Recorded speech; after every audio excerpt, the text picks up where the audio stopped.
ಯಾರ್ಯಾರು ಸ್ವಲ್ಪ ಆರಿಗೆಂಟ್ ಮಕ್ಕಳು ಇರ್ತಾರೆ, ಯಾರ್ಯಾರು ಸ್ವಲ್ಪ ಏನಾರ ಮಿಸ್ಬಿಹೇವಿಯರ್ಸ್ ಮಾಡ್ತಾರೆ ಅಂತ ಮಕ್ಕಳು ನಾನು ಸ್ಟಡಿ ಮಾಡಿದ್ದೇನೆ. ನಂತರ ಸ್ಟಡಿ ಮಾಡಿದಾಗ ಪೋಷಕರನ್ನು ಸ್ಟಡಿ ಮಾಡಿದ್ದೇನೆ.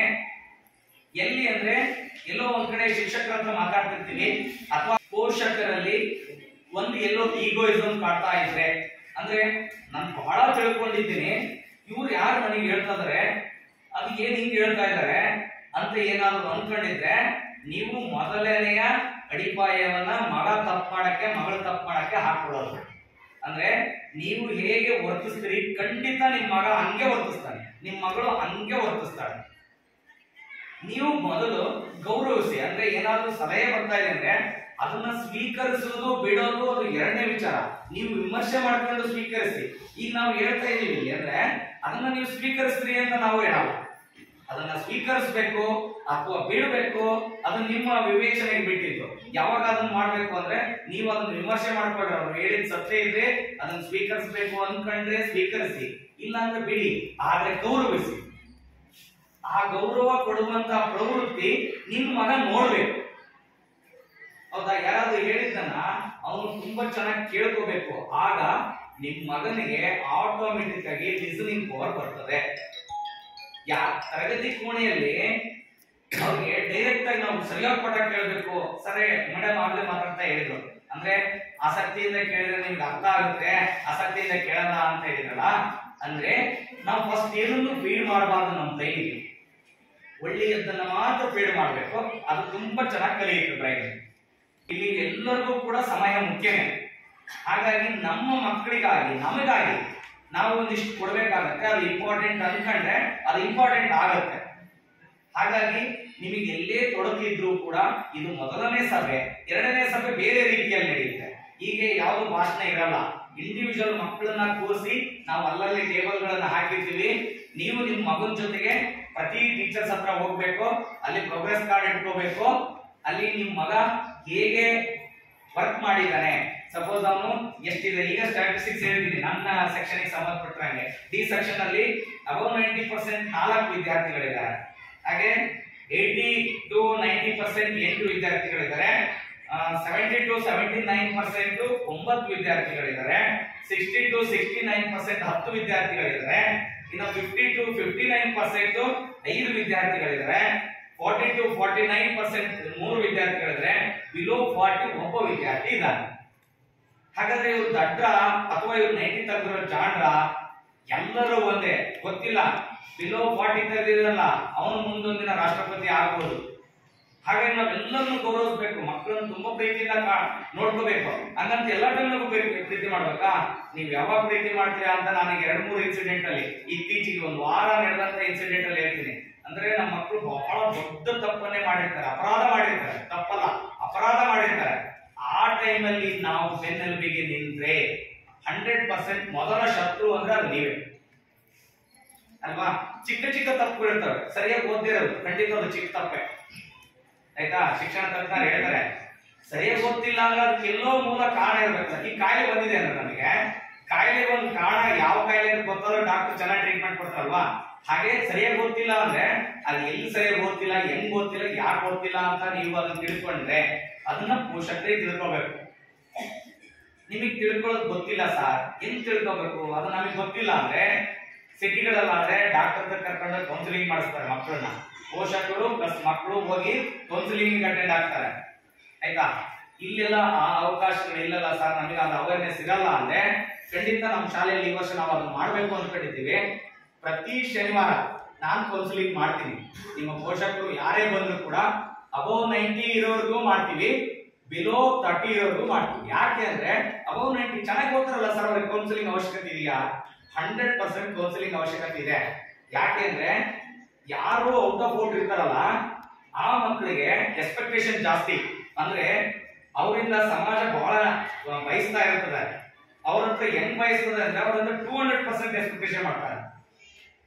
ಒಂದು ಇದಕ್ಕೊಂದು ಸಾಂದರ್ಭಿಕವಾಗಿ ಒಂದು ಕಥೆ ನೆನಪಾಗುತ್ತೆ. ಅದನ್ನ ನೀವೆಲ್ಲರೂ ಪರ್ಮಿಷನ್ ಕೊಟ್ಟರೆ ಒಂದು 2 ನಿಮಿಷ ಹೇಳ್ಬೋದಾ? ಖಂಡಿತ. ಓಕೆ. ಅಮೆರಿಕದಲ್ಲಿ ಒಂದು ದೊಡ್ಡ ಕಾರ್ಯಕ್ರಮ ನಡೀತಾ ಇರುತ್ತೆ.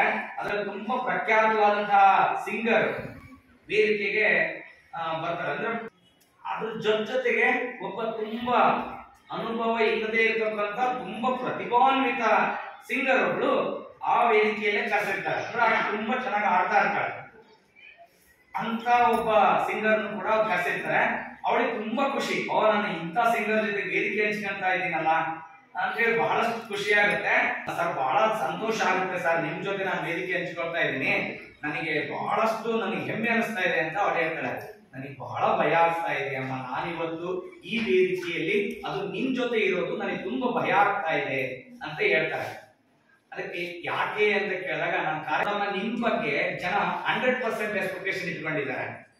ಅಂದ್ರೆ ಜೂನಿಯರ್ ಈಗ ತಾನೇ ತುಂಬಾ ಒಳ್ಳೆಯ ಸಾಂಗ್ಗಳನ್ನ ಹೇಳ್ತಾ ಪ್ರಖ್ಯಾತಿಯನ್ನ ಪಡೆದಿರೋರು, ಅಂದ್ರೆ 100% ಎಕ್ಸ್ಪೆಕ್ಟೇಷನ್, ತುಂಬಾ ಚೆನ್ನಾಗಿ ಆಡ್ತಾಳೆ ಅಂತ ಎಕ್ಸ್ಪೆಕ್ಟೇಷನ್ ಇಟ್ಕೊಂಡಿರ್ತಾರೆ. ಹಂಗಾಗಿ ಚೆನ್ನಾಗಿ ಆಡೇ ಆಡೋರು. ನನ್ನ ಬಗ್ಗೆ 200% ಎಕ್ಸ್ಪೆಕ್ಟೇಷನ್ ಇಟ್ಕೊಂಡ್ಬಿಟ್ಟಿದ್ದಾರೆ ಜನ. ಅಂದ್ರೆ ತುಂಬಾದ್ರಲ್ಲಿ ತುಂಬಾ ಚೆನ್ನಾಗಿ ಆಡ್ಬೇಕು. ಅಕಸ್ಮಾತ್ ನಾನು ನಿನ್ನ ವಯಸ್ಸಿಗೆ ಕಾಂಪೀಟ್ ಮಾಡಕ್ ಕಷ್ಟ ಆಗುತ್ತೆ, ನನಗೆ ವಯಸ್ಸಾಗಿದೆ, ಹಾಗಾಗಿ ನನ್ನ ಧ್ವನಿಯಲ್ಲಿ ಏರಿಳಿತ ಆಗ್ಬಹುದು, ಕಷ್ಟ ಆಗುತ್ತೆ, ಹಾಗಾಗಿ 200% ಎಕ್ಸ್ಪೆಕ್ಟೇಷನ್ ಇರೋದ್ರಿಂದ ನಾನು ತುಂಬಾ ಎಫರ್ಟ್ ಹಾಕ್ಬೇಕಾಗಿದೆ, ನನಗೆ ಆಗುತ್ತೋ ಇಲ್ಲ ಅನ್ನೋ ಭಯ ಶುರುವಾಗಿದೆ, ಅದಕ್ಕೆ ಭಯ ಆಗುತ್ತೆ ಅಂತ ಹೇಳ್ತಾರೆ. ಹಾಗೆ ಯಾರ್ಯಾರು ಅಬೌವ್ 90% ಪೇರೆಂಟ್ಸ್ ಇದ್ದೀರಿ, ಅಂದ್ರೆ 90% ಗಿಂತ ಜಾಸ್ತಿ ತೆಗಿತಕ್ಕಂತ ಮಕ್ಕಳು ಪೇರೆಂಟ್ಸ್ ಇದ್ದೀರಿ, ಅವರು ಮುಖ್ಯವಾಗಿ ತಪ್ಪದೆ ಪ್ರತಿ ತಿಂಗಳು ನೀವೇ ಕೌನ್ಸಿಲಿಂಗ್ ಮಾಡಿ. ನಿಮಗೆ ಗೊತ್ತಿರಲಿಲ್ಲ ಅಂದ್ರೆ ಖಂಡಿತ ಕರ್ಕೊಂಬನ್ನಿ. ಅದು ಸಾಟರ್ಡೆ ಕ್ಲಾಸ್ ಅವರ್ 3 ನಾವು ಖಂಡಿತ ಅವರಿಗೆ ಹೇಗೆ ಕೌನ್ಸಿಲಿಂಗ್ ಮಾಡಬೇಕು, ನಿಮ್ಮ ಮಕ್ಕಳ ಜೊತೆ ನೀವು ಹೇಗಿರ್ಬೇಕು ಸರ್ ನಮಗೆಲ್ಲ ಗೊತ್ತಿದೆ, ಖಂಡಿತ ಎಲ್ಲರಿಗೂ ಗೊತ್ತಿದೆ, ಆದ್ರೂ ಕೂಡ ಒಂದಿಷ್ಟು ಫಾರ್ಮಾಲಿಟೀಸ್ ಅಂತ ಇರ್ತದಲ್ಲ, ಅದನ್ನ ಕಲಿಯೋದು ಸೂಕ್ತ ಅಂತ ನಾನು ಅನ್ಕೊಂಡಿದ್ದೇನೆ. ಅದನ್ನ ಕಲಿಯಲೇಬೇಕಾಗುತ್ತೆ ಪ್ರತಿಯೊಬ್ರು ಕೂಡ, ಅದು ನಮ್ಮ ಡ್ಯೂಟೀಸ್. ಹಾಗಾಗಿ ಅದನ್ನ ಮಾಡೋಣ. ಇನ್ನು ಏನಾದರೂ ಸಲಹೆಗಳಿದ್ರೆ ಖಂಡಿತ ಅದನ್ನ ಸ್ವೀಕಾರ ಮಾಡ್ತೀವಿ, ಅದನ್ನ ಅನುಸರಿಸ್ತೀವಿ. ಇನ್ನು ಬರದೇ ಇರತಕ್ಕಂತ ಪೋಷಕರು ಸುಮಾರು ನಾನು ಈಗಲ್ಲ ಯಾರ್ಯಾರು ಬಂದಿಲ್ಲ ಅಂತ ಹಾಗೆ ನೋಡ್ಕೊಂಡಲ್ಲ, ಅದರಲ್ಲಿ ವಿಶೇಷವಾಗಿ ಆ ಪೋಷಕರು ಬರಲೇಬೇಕಿತ್ತು, ಅವ್ರಿಗೆ ಹೇಳುವ ಮಾತಿತ್ತು. ಹಾಗಾಗಿ ಆ ಮಾತುಗಳನ್ನು ಈಗ ನಿಮ್ಮ ಮುಂದೆ ಹೇಳೋ ಪ್ರಸ್ತುತಿ ಇಲ್ಲ, ಯಾಕೆಂದ್ರೆ ಅವ್ರಿಗೆ ಹೇಳೋ ಮಾತಿತ್ತು. ಹಾಗಾಗಿ ಅವರುಗಳಿಗೆ ನಾವು ಮತ್ತೆ ಪ್ರತ್ಯೇಕವಾಗಿ ಕರೆ ಮಾಡಿ ಹೇಳ್ತೀವಿ. ಹಾಗೆ ತಪ್ಪಿಸದೆ ಇನ್ ಮುಂದೆ ಪೋಷಕರು ಏನಿದ್ರಿ ಪೋಷಕರ ಸಭೆಗಳಿಗೆ ತಪ್ಪಿಸದೆ ಬನ್ನಿ. ಜೊತೆಗೆ ಏನೆಲ್ಲ ಫಾಲೋ ಮಾಡಬೇಕು, ಈಗ ಎಲ್ಲಾರು ವಿದ್ಯಾರ್ಥಿಗಳಿದ್ದೀರಿ, ಪ್ರತಿನಿತ್ಯ ನಿಮ್ಮ ಮಕ್ಕಳು, ನಿಮ್ಮ ಮಗಳು, ನಿಮ್ಮ ಮಗ ಶಾಲೆಗೆ ಬಂದ ತಕ್ಷಣ ಫಸ್ಟ್ ಸುಮ್ಮನೆ 10 ಮಿನಿಟ್ಸ್ ಏನು ಮಾತಾಡಿಸ್ಬೇಡಿ, 10 ಮಿನಿಟ್ಸ್ ಏನು ಮಾತಾಡಿಸ್ಬೇಡಿ, ಅಬ್ಸರ್ವ್ ಮಾಡಿ. ನಿಮ್ಮ ಮಕ್ಕಳ ಬಿಹೇವಿಯರ್ಸ್ ಅನ್ನ ಅಬ್ಸರ್ವ್ ಮಾಡಿ. 10 ನಿಮಿಷ ಆದ ನಂತರ ಎಲ್ಲ ಫ್ರೆಶ್ ಅಪ್ ಆಗಿ ಕೂತ್ಕೊಂಡಿದ್ರೆ ಖಂಡಿತ ತಪ್ಪದೆ ಎಲ್ಲಾರು ವಿದ್ಯಾರ್ಥಿಗಳು ಏನಿದ್ರಿ ಅರ್ಧ ಗಂಟೆ ನಿಮ್ಮ ಮಕ್ಕಳಿಗಾಗಿ ನೀವು ಮೀಸಲಿಡಲೇಬೇಕು. ನಿಮ್ಮ ಮಕ್ಕಳನ್ನ ಸುಮ್ಮನೆ ಓದಿಸ್ಬೇಡಿ. ಹೇಳ್ತಾರೆ 10ನೇ ತರಗತಿ ಟೈಮ್ ವೇಸ್ಟ್ ಆಗುತ್ತೆ, ಅದು ಇದು ಅಂತ ಏನಾದ್ರು ನಮ್ಮ ಟೀಚರ್ಸ್ ನಾವು ಏನಾದ್ರು ಹೇಳಿದ್ರೆ ನಮ್ಮ ಕೇಳಕ್ ಹೋಗ್ಬೇಡಿ. ಅರ್ಧ ಗಂಟೆ ನಿಮ್ಮ ಮಕ್ಕಳನ್ನ ಪಕ್ಕದ ಕರ್ಕೊಂಡು ಕೂರಿಸ್ಕೊಂಡು ಏನ್ ನಡೀತಿ ಇವತ್ತು ಕ್ಲಾಸ್ ಅಲ್ಲಿ ಅಂತ ಕೇಳಿ. ಬೆಳಗ್ಗೆ ಫಸ್ಟ್ ಪೀರಿಯಡ್ ಏನ್ ನಡೀತೋ, ಸೆಕೆಂಡ್ ಪೀರಿಯಡ್ ಏನ್ ನಡೀತೋ, ಥರ್ಡ್ ಪೀರಿಯಡ್ ಏನ್ ನಡೀತೋ, ಫೋರ್ತ್ ಪೀರಿಯಡ್ ಏನ್ ನಡೀತೋ, ಹೀಗೆ ಎಲ್ಲಾ ಪೀರಿಯಡ್ಗಳಲ್ಲಿ ಏನೇನ್ ನಡೆಯಿತು ಕೇಳಿ.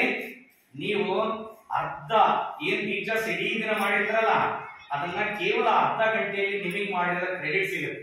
ಅದರಿಂದ ತ್ವರಿತಗತಿಯಲ್ಲಿ ಎಲ್ಲ ವಿಷಯಗಳನ್ನ ಆ ಮಗು ರೀಕಾಲ್ ಮಾಡ್ಕೊಳ್ಳಿಕ್ಕೆ ಅವಕಾಶ ಸಿಗುತ್ತೆ. ಬೇಗ ರೀಕಾಲ್ ಮಾಡ್ಕೊಳ್ಳುತ್ತೆ. ನಿಮಗೆ ಹೇಳ್ಬೇಕಲ್ಲ, ನನಗೆ ಅರ್ಥ ಆಗಲ್ಲ ಸರ್, ನಾನು ಓದಿಲ್ಲ, ಖಂಡಿತ ನಿಮ್ಗೆ ಅರ್ಥ ಆದ್ರೇನು ಬಿಟ್ರೇನು, ನಿಮ್ಗೆ ಅರ್ಥ ಆಗದಿದ್ರು ಪರವಾಗಿಲ್ಲ, ಸುಮ್ಮನೆ ಕೇಳಿ ಏನ್ ಮಾಡಿದ್ವಿ ಏನ್ ನಡೀತು ಅಂತ ಕೇಳಿ. ಒಂದಿನ ಸುಳ್ಳು ಹೇಳ್ಬೋದು, ನಿಮಗೆ ಯಾಮಾರಿಸ್ಬೋದು, ಒಂದಿನ 2 ದಿನ ಸುಳ್ಳು ಹೇಳ್ಬೋದು, ಖಂಡಿತ 3ನೇ ದಿನ ಸುಳ್ಳು ಹೇಳಕ್ಕಾಗಲ್ಲ. ಆದ್ರೆ ನೀವು 2 ದಿನ ಮಾಡಿ ಬಿಡಬೇಡಿ, ಖಂಡಿತ ಪ್ರತಿದಿನ ಅದನ್ನ ಮಾಡಿ.